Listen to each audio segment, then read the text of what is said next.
अब तक हमने एसिडिक आग्नेय चट्टानों का उदाहरण या उनका अध्ययन किया। अब हम बेसिक आग्नेय चट्टानों का अध्ययन करते हैं। तो एसिडिक आग्नेय चट्टानों में जहां सिलिका की मात्रा 65 से 85% पाई जाती है, तो ऐसी आग्नेय चट्टानें जिनमें सिलिका की मात्रा कम पाई जाती है, लगभग 45 से 60% के मध्य सिलिका पाया जाता है, तो उन्हें बेसिक आग्नेय चट्टानों के नाम से जाना जाता है।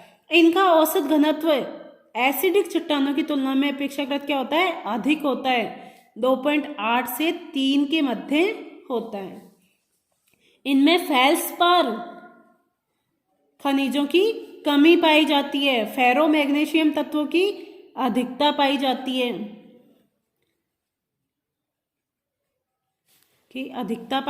है रंग इनका गहरा होता है।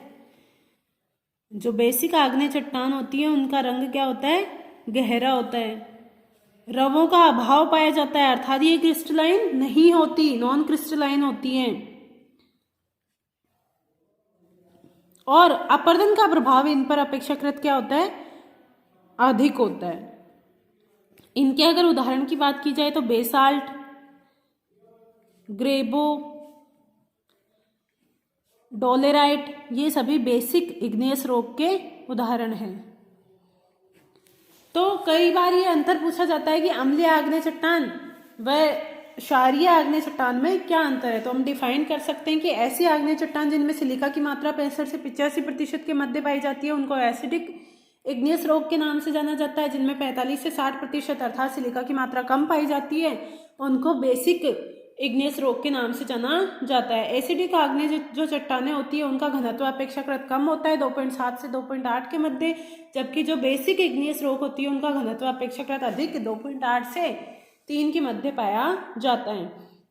एसिडिक आग्नेय चट्टानों में क्वार्ट्ज व फेल्सपार की अधिकता होती है, जबकि बेसिक आग्नेय चट्टानों में फेल्सपार की कमी होती है। जबकि एसिडिक आग्नेय चट्टानों में फेरो मैग्नीशियम तत्व की कमी होती है, जबकि बेसिक इग्नियस रॉक में मुख्यतः फेरो मैग्नीशियम तत्व की अधिकता होती है। एसिडिक इग्नियस रॉक का रंग हल्का होता है, बेसिक इग्नियस रॉक का रंग गहरा होता है। एसिडिक इग्नियस रॉक जो रॉक होती है उसमें रवों का आकार अपेक्षाकृत अधिक होता है, बड़ा होता है, और इनको क्रिस्टलाइन रॉक के नाम से भी जाना जाता है। जबकि जो बेसिक इग्नियस रॉक होती है उनमें रवे नहीं पाए जाते। एसिडिक इग्नियस रॉक अपेक्षाकृत क्या होती है? कठोर होती है, तो उन पर अपरदन का प्रभाव न्यूनतम होता है, जबकि जो बेसिक आग्नेय चट्टान है उन पर अपरदन का अधिक प्रभाव पाया जाता है। एसिडिक आग्नेय चट्टानों का मुख्य उदाहरण है ग्रेनाइट, और बेसिक आग्नेय चट्टान का मुख्य उदाहरण है बेसाल्ट, ग्रेबो और डोलेराइट। नेक्स्ट हम देखते हैं मध्यवर्ती आग्नेय चट्टान। तीसरा जो प्रकार अब तक हमने पढ़ा एसिडिक, बेसिक, अब है मध्यवर्ती आग्नेय चट्टान।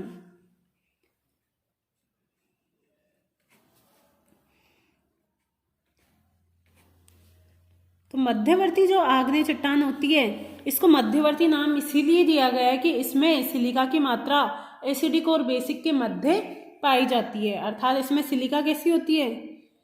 एसिडिक चट्टानों की तुलना में एसिडिक और बेसिक के मध्य पाई जाती है, और सिलिका लगभग 45% से कम होती है। ठीक है।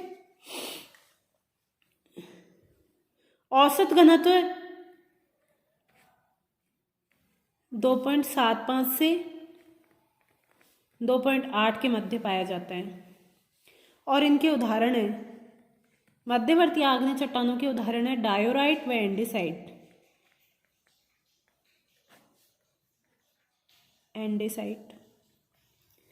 नेक्स्ट है अल्ट्रा बेसिक आग्नेय चट्टान।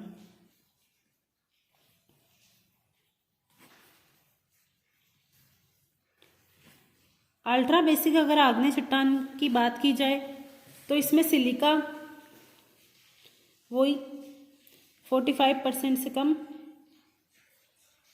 घनत्व इसका बेसिक की तुलना में बेसिक की ज़्यादा निकट होती है, इसलिए इसको अल्ट्रा बेसिक कहा जाता है। तो घनत्व 2.8 से 3.4। इसका उदाहरण है पेरिडोटाइट।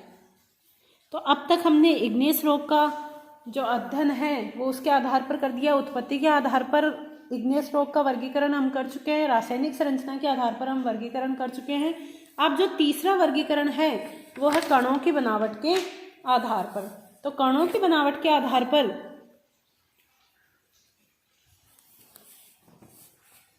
कणों की बनावट के आधार पर तो कणों की बनावट के आधार पर आग्नेय चट्टान को मुख्यतः 3 भागों में बांटा गया है। पहला है बड़े कणों वाली,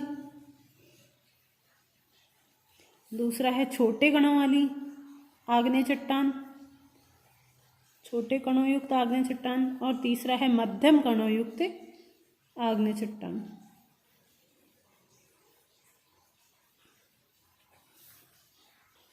तो जब आग्नेय चट्टानों का निर्माण भूगर्भ में अत्यधिक गहराई पर होता है तो उसमें कणों का आकार अपेक्षाकृत क्या होता है, बड़ा होता है। क्योंकि भूगर्भ में क्या होगी, अगर भूगर्भ में आग्नेय चट्टान लावा ठंडा हो रहा है तो यहाँ पर क्या होगा, टेम्परेचर धीरे धीरे कम होगा। टेम्परेचर धीरे धीरे कम होने के कारण इसमें जो कणों का आकार होगा वो अपेक्षाकृत क्या होगा, अधिक बड़ा होगा।